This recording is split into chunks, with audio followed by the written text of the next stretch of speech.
Bismillahirrahmanirrahim. Assalamualaikum warahmatullahi wabarakatuh. Salam untuk semua operator yang ada di seluruh Indonesia. Di video kali ini saya ingin membahas mengenai update terbaru dari Verval PD. Jadi per 15 Februari 2023 itu ada pembaharuan aplikasi. Di sini ada poinnya 1, 2, 3. Silahkan teman-teman bisa baca sendiri ya untuk lebih jelasnya. Dan jika kita lihat di menu Verval PD, di sini ada dua menu baru.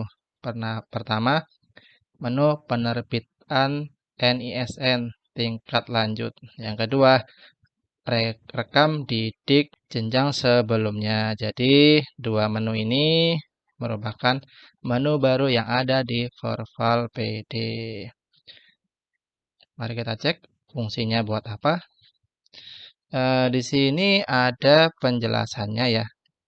Jadi di sini penjelasannya kriteria dari persyaratan untuk penerbitan NISN. Yang pertama, peserta didik yang belum pernah punya NISN termasuk dalam kategori data residu NISN kosong. Jadi poin pertama itu yang akan di menu ini itu yang akan tampil jika ada siswa yang NISN-nya kosong atau belum punya NISN atau sudah punya NISN tapi tidak ada di data Verval PD.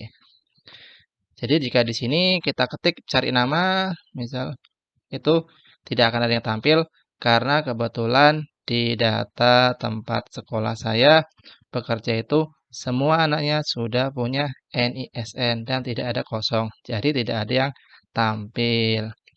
Terus untuk ketentuan kedua, NISN yang pernah dimiliki atau tertulis di ijazah tidak valid. NISN yang tertulis di ijazah bukan milik yang bersangkutan atau NISN yang tertulis di ijazah tidak tercatat di arsip kementerian atau NISN tidak tercantum di ijazah. Oh, jadi ini bagi siswa yang sekolah di tempat kita ternyata ditemukan di ijazahnya itu NISN-nya mungkin bisa aja kosong atau tidak ada NISN, bisa juga ditulis NISN-nya cuma tidak valid karena tidak tercatat di arsip kementerian.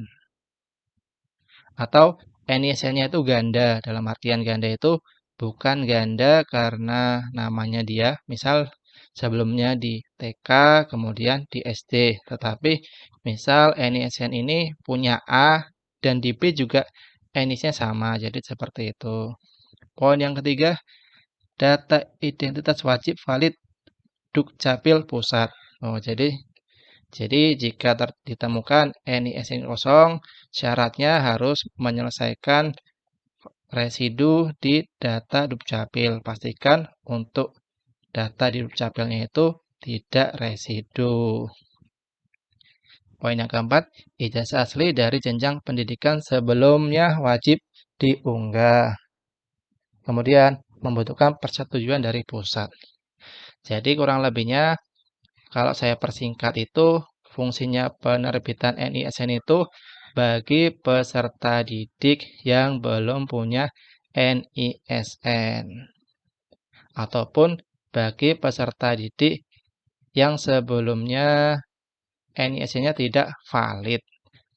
Syaratnya untuk mengajukan poin 3, 4, sama 5.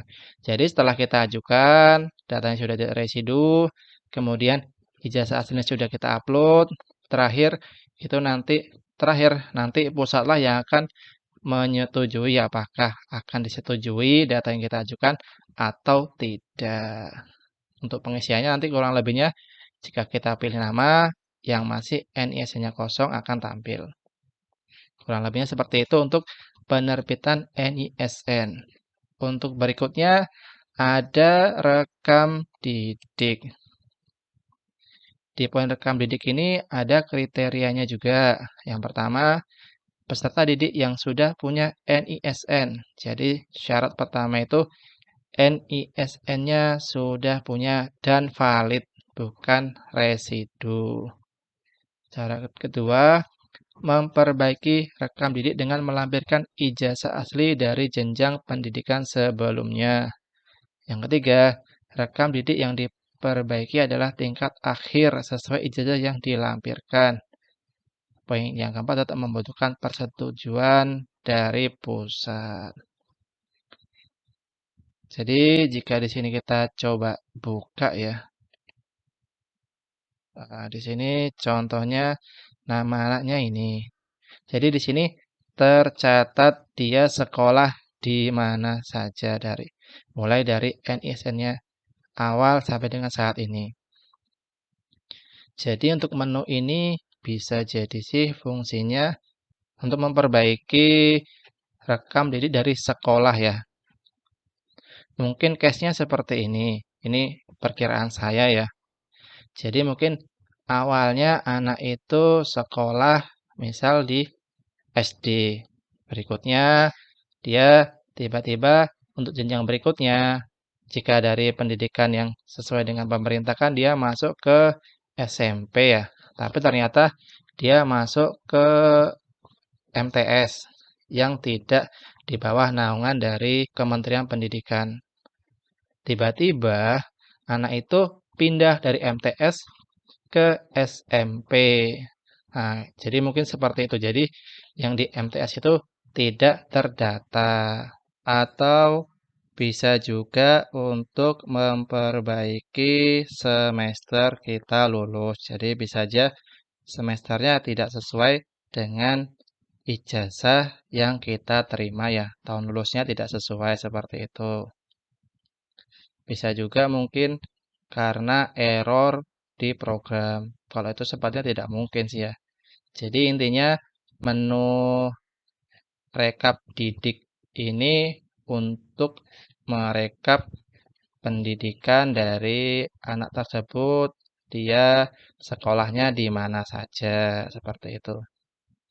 Jadi jika bisa saya persingkat, untuk yang pertama ini untuk menerbitkan NISN ke peserta didik yang masih kosong ataupun sebelumnya sudah ada, kemudian NISN-nya hilang. Yang kedua, itu untuk memperbaiki rekap peserta didik, misal ada yang tidak sesuai dari rekapan peserta didik untuk siswa yang sekolah di tempat kita.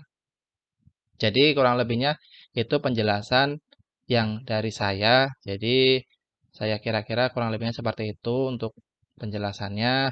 Mungkin jika teman-teman ada penjelasan lain, bisa komen di kolom bawah, sekalian kita sama-sama belajar. Sekian video dari saya, silahkan like jika Anda suka, dan subscribe channel ini untuk informasi berikutnya. Terakhir, wassalamualaikum warahmatullahi wabarakatuh.